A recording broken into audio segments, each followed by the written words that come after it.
Hey guys, it's me Noah coming at you with another video. I'm here with the man himself, Orion. Orion, tell us what you're playing. Of course, zombies. Tell us what kind of version this is. Lightsworn Zombies. It doesn't make it any better. You do you, man. Alright, I picked up a bunch of high rarity Lightsworn stuff, so I was like, yo, time to make zombie Lightsworns. Let's get started. I'm gonna go kind of quick, because I've spent, like, if you want to, like, I will. 3 Uni Zombie, super good zombie decks. I'm just gonna, fuck it, I'm just gonna say what it does. Uni Zombie foolishes zombies from deck to grave and increases its level, and it also discards a card from your hand to increase any card's level. So, level manipulation. 3 Solitaire, gets Uni Zombie. 3 Mezuki. I feel like this card actually might get hit again. Mezuki? Because a lot of zombie decks are coming up, and like a lot of Shiranui support.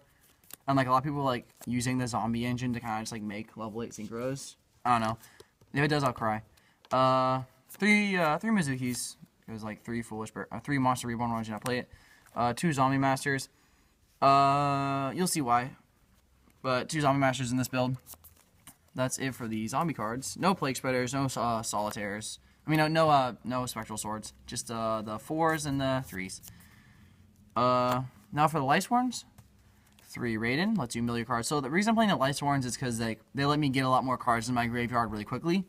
And they also let me turbo through my deck with like their spells. So they just load my graveyard up and then let me explode because they're all lights. And it's just really good combos. 3 Raiden, 2 Lumina, MST, mill cards, 2 Wolf. This is a light when you send it to grave. Yeah, I'm not playing 3 Wolf because obviously I'm not playing Minerva because I don't have like a grand to spend on 1 Yu-Gi-Oh card. I'm waiting for the Minerva reprint, guys. If you want to get max rarity, like high rarity Lightsworn stuff, like get that shit now because as soon as Minerva gets announced for the TCG, it's all gonna like triple in price. So 2 Wolf. I can't really play 3 because you know you don't want to draw it. It's garbage. 2 Lumina. I'm playing 2 Luminas because I'm actually playing like a pretty high Lightsworn count, and the fact that like you can use Lumina to go into like rank 3s. Like if you Lumina, Lightsworn back, and then you Mezuki, Zombie back, and then you can Mezuki, Sync, and then, I mean, Mezuki, Uni Zombie. It lets you go into like a lot of plays, and it lets you go into level 7s really easily, and lets you go into rank 3s with itself and with Uni Zombie, which is actually kind of relevant sometimes. But usually just go into level 7 Synchros with it, because it makes Michael by itself, and Michael's really strong. And also, like, if you have it, and you like get like you can do like Synchro plays, and then have this still on board, and then you can like banish Mezuki, summon a Uni Zombie, make Uni Zombie 4, and then go into Michael still, because Michael only requires a light non-tuner. The tuner can be any attribute. That's it for the Lightsworn stuff now. On to like the kind of 1-ups. 1 Goblindburgh, unbricks your hands, really strong. 1 Fairy Tale Snow. This card's so good. Like, it's so good. Anyone who's sleeping on this card, please don't sleep on it. This card's nasty. If you don't know what it does, actually, it's, whenever it's normal special summon, it Book of Moon's opponent's monster. Is it actually any monster or opponent's monster only? Yeah, just Book of Moon's opponent's monster. And, during either player's turn, you can banish 7 cards from your hand, field, or graveyard to special summon it, and then it gets its effect to book. And you can use this as many times as you want per turn. So say you're milling your deck a lot with the Lightsworn, so your graveyard's gonna be really full of like stuff you don't need, like spells and stuff. Like you can't get those back, so you just banish them, get a free monster out of it, and then it's a Book of Moon card just lets you get over a problem like Floodgates. Like if this outs Majesty's Fiend, because you can just actually no, it does not Majesty's Fiend. It outs Vanity's Fiend if you can just normal summon it and then book it. It also outs other Floodgate monsters, and then 1 Garnet because you're playing the Brilliant Engine. That also alludes to why I'm playing 2 Wolves, because you usually just, off of Brilliant Fusion, you either send Fairy Tale Snow or you send Wolf. Usually you send Wolf because Wolf is Trick Clown, but better because it's 2100 body and it summons itself without making you pay life points. And then Fairy Tale Snow is obviously, like, if you mill it, like, you can do tons of shenanigans with it because it's broken. Onto the spells. 3 Brilliant Fusion. I feel like, nah, they're not going to hit Brilliant Fusion. I don't know. Konami doesn't like cards that Konami doesn't like splashable cards that like aren't archetype based. So like the fact that you can like play Brilliant Fusion and decks that aren't Gem-Knights, like Konami's gonna hate that. But you know, I'll play it until they do hit it. Brilliant Engine is just like an insane engine in like any deck that needs extra normal summons. And your deck actually does use quite a bit of normal summons because you open up Brilliant Fusion and Uni Zombie and like another level 4, you can usually make like triple Omega turn 1. It's really ridiculous. If you open up Brilliant Fusion in this deck, like you can always make triple Omega. Unless you open up like no monsters, but you run a lot of monsters. So that's it. Lightsworn spells. 3 solar recharge. Draw cards and mill cards, so gives combo pieces, puts combo pieces in grave. Like, you milling your cards just gives you more combo pieces, and you drawing your cards gives you more combo pieces. Like, obviously the best scenario is, like, activate this, get rid of a wolf, draw 2 spells, mill 2 monsters, because your monsters are all live in grave, and your spells are all, like, live in hand, so. 2 charge Light Brigade. OCG has this to 3 now, and I see why, because, like, this card is basically, like, irrelevant right now. And now I'm worried that the TCG is going to bring this card to 3, and then, like, it's going to get really expensive. So I need to try to pick up a secret one for it comes to 3. Because we have a little bit of time for the next ban list, but if it does come to 3, I'll have to cry. Because this card's really good. I mean, it searches and mills cards. Like, you get your Lightsworms, which are combo pieces, and then you mill your zombies or all the Lightsworms, which are combo pieces. Like, it's so good. Lightsworms are so nasty in this deck. I actually like... This is probably my favorite build of zombies I've ever played. Mainly because it's the shiniest. But it's also, like... It also has, like, a ton of combos. 2 Instant Fusion. It's just shiny. Because, like, there's only 1 target for Instant Fusion, and you can mill it, but it lets you extend your combos, but you don't always have to see Norden. My typical 2 Zombie World, 1 Terraforming.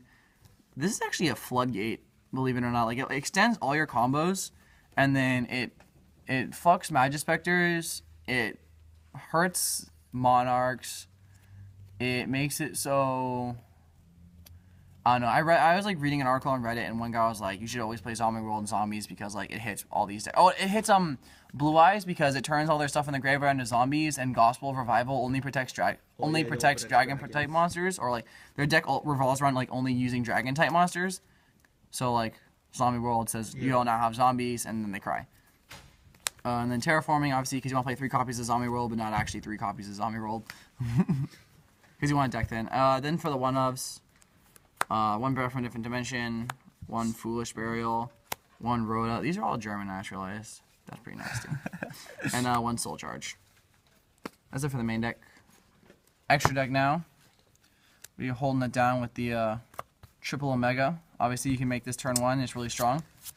Or even double Omega, like Crystal Wing. Clear. Even double Omega, Clear Wing's really strong. This card's probably going to get hit to like 1 or 2, I feel like. Definitely 1. This is like banlist prediction zombie deck. Like, everything's going to get hit. I'm going to cry. Void Ogre Dragon, Scharlight, and Stardust. I'm not playing Crystal Wing in this deck because there's no really way to make it. Because the only way for you to make it would be make a level 6 Synchro, and I'm not playing any, or use a level 1 tuner plus a level 7 Synchro, and I'm not playing any level 1 tuners, so no Crystal Wing. You're not playing Level Eater? That's weird. No, I would play Level Eater. This is a zombie deck. Yeah. Oh, shit, hold on. Maybe I could play Level Eater. Yeah. No, 1 Clear Wing, 1 Michael. This card is ridiculous. Pay 1,000, banish a card. Really good. And 1 Honest Meteor Dragon. This could kind of like switch this slot around, but I found myself needing this a lot. Like, some people side this in against like decks to activate during the battle phase, but I like having it just in case like you go against that one odd deck that wants to do stuff during your battle phase, and then you just make this and you say Yang Zings. no. Yeah, like Metalfoil Yang Zings is coming pretty popular, so like you just make this and then you're like, yeah, no, I'm just gonna swing over your stupid ass Yang Zings and watch you cry tears of crying. Tears of crying. Fucking got him, bro. Yeah. After the XCs, I'm playing 1 Dante. This will probably become Minerva if it ever gets announced for the TCG. You mean when it gets announced for the TCG? If, hopefully, when. 1 Castel, spend cards, 1 Dweller, fuck graveyards, and 1 Diamond Dire, clear back row. It's kind of like the best rank 4s and rank 3s in my opinion. Wait, why are you playing Emerald? What? Why aren't you playing Emerald? Because I want my shit in the grave. I don't want it in my deck. Alright, sometimes I feel like it might be important to make a play. I'll just shut up. Damn, you do you. Like, what would I do? Summon Garnet off and make a Synchro? Like, XCs are garbage because, like, they're not levels, so I can't Synchro with them. So they kind of just, like, sit on my board and suck ass. Like, Castell's good because he spins shit. Dante sets my graveyard up. Diamond Dot clears threats and gets itself off the board. And Abyss Roller, like, says, like, no graveyard for you. But, like, Emerald's like, put cards back, I'm like, well, I kind of need those in my grave. Because, like, I banish them off Fairy Tale Snow, or, like, I use them for combos. You're right, my bad. You're right, my bad. One Norden and one Seraphinite. That's it for the deck. Is it? Yeah. You got anything else to say? Super charming. No, that's it. All right, Rad, you heard it here first. Remember to like, comment, and subscribe, and I'll see you next week. Ooh, thumbnail.